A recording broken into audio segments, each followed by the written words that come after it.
Hey, it's 2020 Vision with Sean Callagy. I'm here with my amazing dad and my stepmom, Felicia. How you doing, guys? The power's out, and we are at my Grandma Rose's house. And we lost my Grandma Rose, my dad's mom, a few years ago. And this is the last time we'll be together in what was her home. And so we thought we'd do a little tribute to her, because in 2020 Vision, I've had the opportunity to share some stories of very special people in my life, and my Grandma Rose was right at the top of that list. And Grandma Rose, and this is in service of, so this is not just about her family, but in service of how we can all be examples of possibility out there. One of the most loving, caring, attentive, magical, present, loyal humans you could ever possibly meet. And when I think about the things that have enabled me to deal with some of the challenges of life and overcoming my visual issues and other dynamics, and gave me the certainty and the confidence that I have, Grandma was an immense part of that. And if I could be that present, that loving and caring in all the relationships in my life, then I would have lived an amazing life. And I'll share a couple of quick stories on that. But so, Dad, I know it's an emotional night, but how are you doing, and what's on your heart and mind? Well, Mom's been gone a few years now, and we miss her every day, for sure. I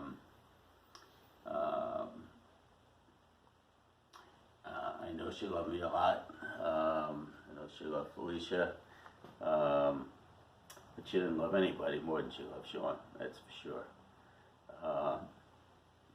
And she just showed that in, everything she did. We're just telling stories about Sean playing in a summer baseball league, and Mom was a homebody. She didn't get out, all that much.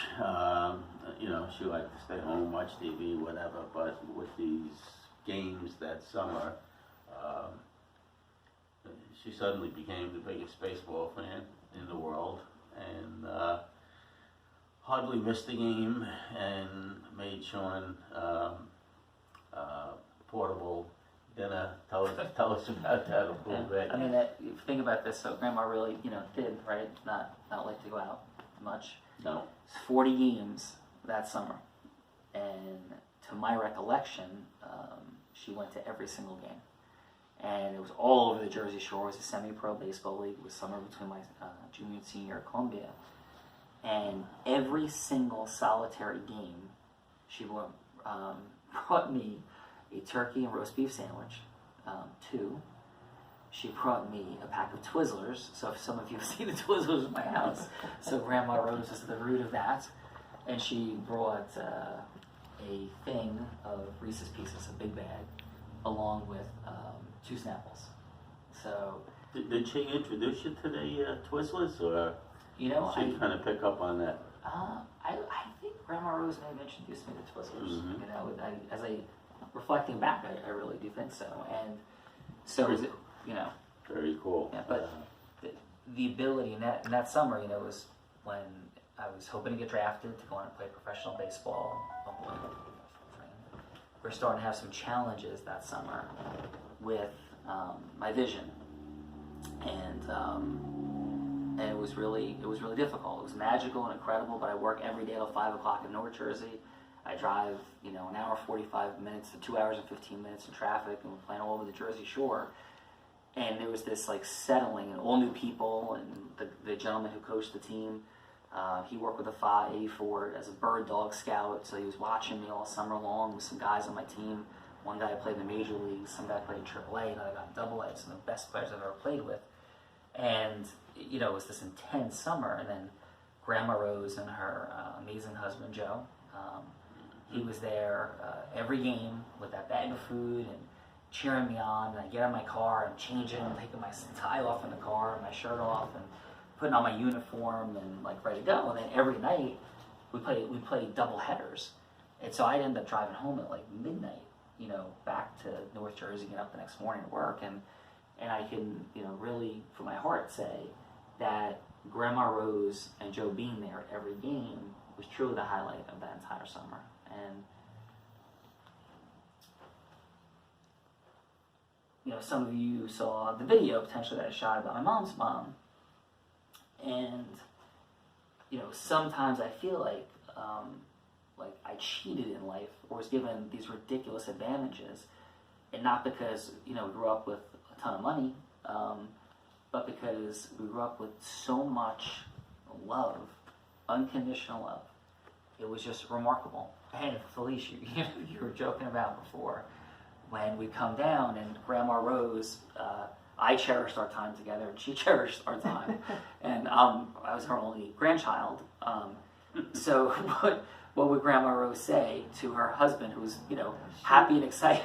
She was so excited her grandson was coming, so she would tell her husband that he couldn't talk. And then when the grandson came in to just sit in the kitchen. So what would she say? So she'd be looking at Joe. So pretend Dad's Joe. So your Grandma Rose. She would say, Joe, you sit in the kitchen and don't say anything, and I'm just going to talk to my grandson because I love my grandson. And don't say anything, just stay there. So I mean, she just loved Sean. Sean was like her king coming through the door, her bright light coming through the door. No, it's not true. But imagine she's saying and she loves. She's like, you can't talk. Like, this is my time. She would say, you can't talk. Right. Joe was the greatest guy in the world, but and Joe was so good. He kind. loved to talk, and it was most of the time just the two of them here. So when somebody came, that was kind of an event, and Joe wanted to get his piece of the pie, and he always had something he wanted to show you. Guaranteed he had, be it his medals from the war, or articles that showed the last day of the war in 1945, and he'd be kind of trying to do that, and Mom would be shutting him down. and so we have a special on 2020 Vision right now, right? And so this is critically important that we know this. So it's become an interesting dynamic in my life because some of the amazing eaters that do an incredible job with their diet at the Weekend of Bliss, Jonathan and team and company, organic farming and everything. So in my world, I actually had a pretty healthy diet. So because we're going to introduce you to the Joe Brogan diet. That was my grandmother's husband. And I think that pretty much Joe, who lived well into his 80s, right? Mm-hmm. I think Joe, for about 20 years, didn't consume anything except coffee, some alcohol, and some cigarettes. I think that was pretty much his daily diet. Put salt on everything. Yes, I think he put salt in the coffee and on the cigarettes. And sugar, lots of sugar. Right. To get food and or water into Joe, water was pretty much boycotted. So, as we bring this to a close, I just want to share that, Grandma Rose was a true example of possibility for all of us. What it means to be a parent, what it means to be a grandparent, and her love for my dad and for my children, Tyler, Cornema, for Felicia, even for my mom and my sister, who was not her biological granddaughter, was unbelievable. And we miss her terribly, but I am inspired by the love that she gave to me and taught me how to give and have empathy. The empathy she had was incredible. That's that. Beyond belief. Beyond belief. She was an amazing woman. Yeah, for the underdog, for championing causes, for believing in light, positivity, and truth, and deeply religious. Yeah, and when I talk about integrity-based human influence, one of the first things that comes to my heart, my mind, is my Grandma Rose, because she was all about truth and caring and love. And so, as we're all learning to see, there's incredible examples out of possibility in all of our lives, and may we all be inspired by the Grandma Roses in all of our life. So, love you, Dad. Love you, Felicia. Love you, Sean. Love you, Grandma Rose. Love you, Grandma Rose. Miss your mom. And we're all just learning to sing.